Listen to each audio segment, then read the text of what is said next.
Enough. What did you go doing on that site? How did you manage the www.por? And then when you finally got the whole thing, you decided, nah, I'm not watching. For me, I think what this tells us, Ghana actually has the record of having more churches per square meter than any other country in the world. So in terms of going to church, I think we score 100% on that. But for me, it's form over function. Our ability to translate that into Christ-like lives that reflect whichever God we are serving, that's where the problem is. So I say we have to be concerned about not just how many people are going to church, asking people what church you go to, but asking people on Tuesday, so this thing that we are doing right here, what does that tell you? How does that reflect a Christ-like life? One of the things that I'm shocked by increasingly in Ghana is things that people manage to tell you. Growing up, I knew stealing was bad. So if I stole something, there was no way I'd be sitting here with you and then during the break, I'll turn to you and say, well, guess what, yesterday. But in Ghana these days, people say things to you and you're thinking, this is not right. How dare you not just do it, but actually tell me about it. And for me, that tells me that there's a disconnect between the Christ, the Allah we are worshipping, and the behaviors we are engaging in. They don't match up. I'll give you another example. In Ghana, we pride ourselves on abstinence is the way to go, and everybody is touting abstinence. So based on that then, given how religious we are, we should all be virgins until we get married. You look at the statistics, and that's not what it says.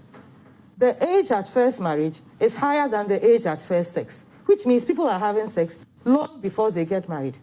It's about a 2-year gap for women, about a 7-year gap for men. This is on the web. Everybody can find it. Just go download the Ghana Demographic and Health Survey and look, right? So this is the reality on the ground. It means when you sit in a church and we are busy speaking abstinence, half of us are not abiding by the abstinence that we are teaching. When you have the youth fellowship and the older people are talking to the younger people, they didn't do what they are saying. Neither are the young people doing what they are saying. But we like the facade of that. And then in that space, all kinds of things are happening then.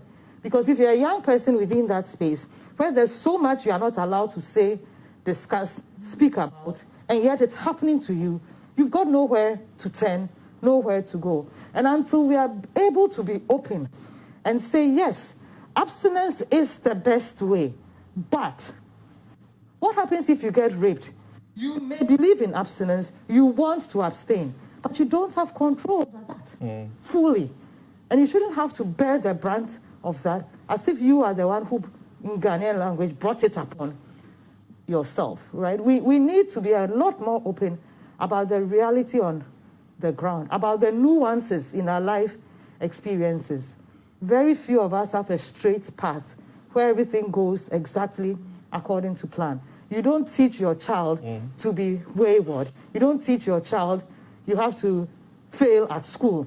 If your child isn't doing well in a certain subject, you have to acknowledge it and work with them to address it, but not pretend as if it doesn't exist. We need to begin to make our behaviors match our religiosity. Currently, I'm afraid that's not the case.